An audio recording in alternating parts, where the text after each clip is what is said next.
Well, I grew up in North Dakota and in a village, not in a village, I grew up on a farm, but we lived close to Veslerville, mile and a half. I know my dad took us to school every day, but we went to Mass first. I remember once there was so much snow that we didn't go, that we couldn't take the car, so Dad got the horses and the sleigh and we went to church that way. And then I remember one other time when it was flooding, across some of the roads. So then they took a tractor and then a hay rack and we sat on that and went to church. So we never missed church. I was born in the same house that I'm living in. I just always lived in Northeast Minneapolis, except for 3 years when we lived in Robbinsdale. We were always, from morning till evening, we could run around to play with all the neighborhood kids. We played ball in the alley, played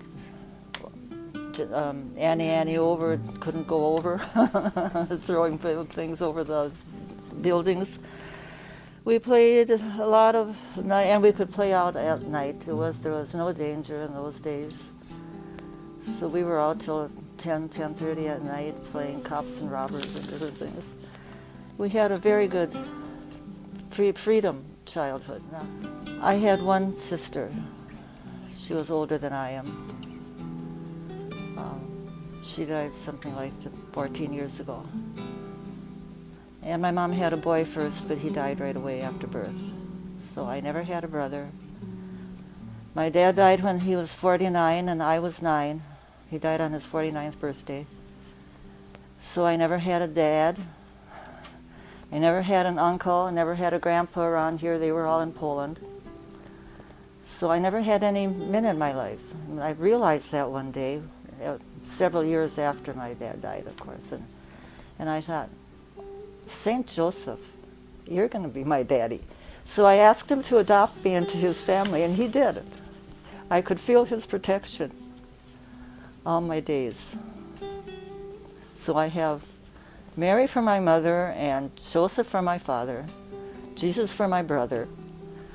What more could I ask for? That's my family. I went to Holy Cross School, Holy Cross at that time, taught by the nuns, and they did instill faith in us. I always wanted to go. We had Vespers every Sunday. They were Polish, but since I understood Polish, I wanted to go there all the time, every Sunday. We had different things like novenas during the week, and I wanted to be there at all these things, so I guess it was just there.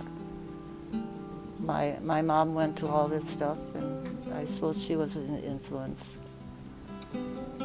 And she always told me how my dad, because she didn't want to get married, but he was after her for many years, and she'd always say how he was, every Saturday he would go to confession.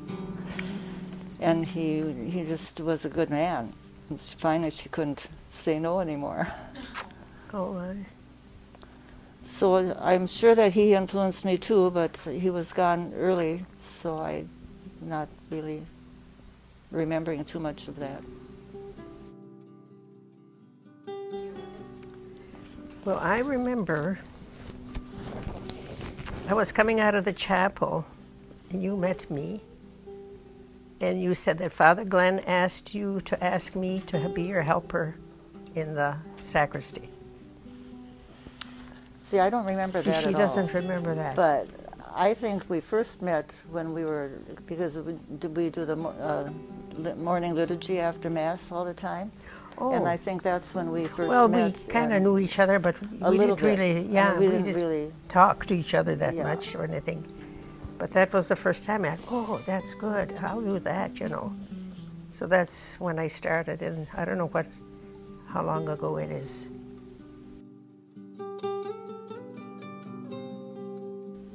Well, I found out what a prayerful holy lady this is. So I hope something has rubbed off on me. I think friendship just happens. You don't Yeah. go out and Say, well, let's do be it friends, and say, yeah. well, I'm going to be a friend. I think it just happens. But then you just have to kind of click, you know, that it does, you know. We laugh together at the same things. We laugh at each other. Yeah. We laugh with each other. We spend a lot of time laughing.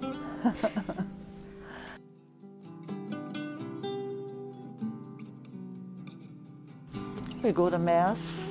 We have the morning liturgy, or the liturgy of the hours. Yeah. We close up the church and we go to McDonald's. And we have our coffee and we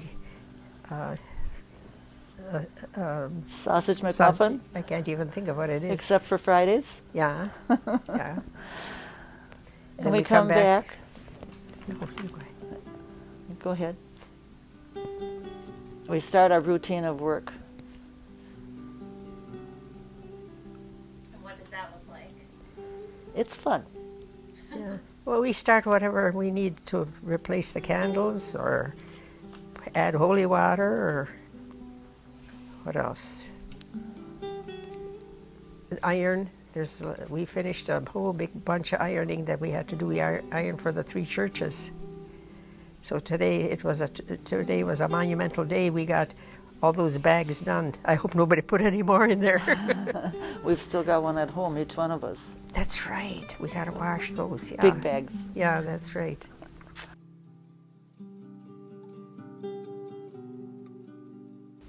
She's my backbone. Yeah. Well, I guess I would say the same thing.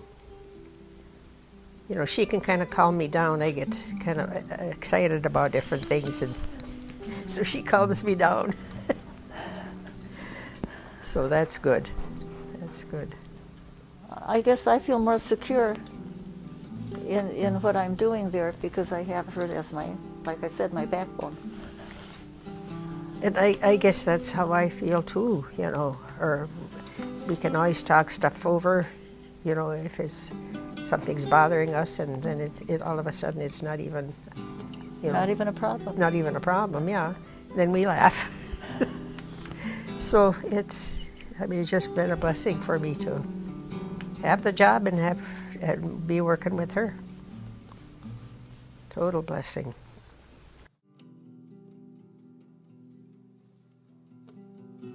Well, like I said, I think it just happens. I don't know that you can plan it, or Yeah, you can make an effort toward it, but I don't think you can really just say, well, we're going to be friends and make it happen. It just does. Well, even if you don't share the same faith, if they have any faith, they have the same God. So there's always a connection there. Mm-hmm. Yeah, and you can always talk about God and how everybody feels different, and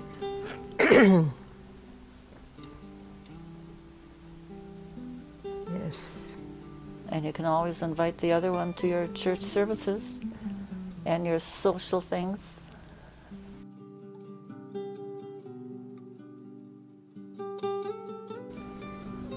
Well, first of all, you love God, and then I think then you see that in the other person, you know, and I think that that's something we really share strongly. And also just good humor. Oh, that's it.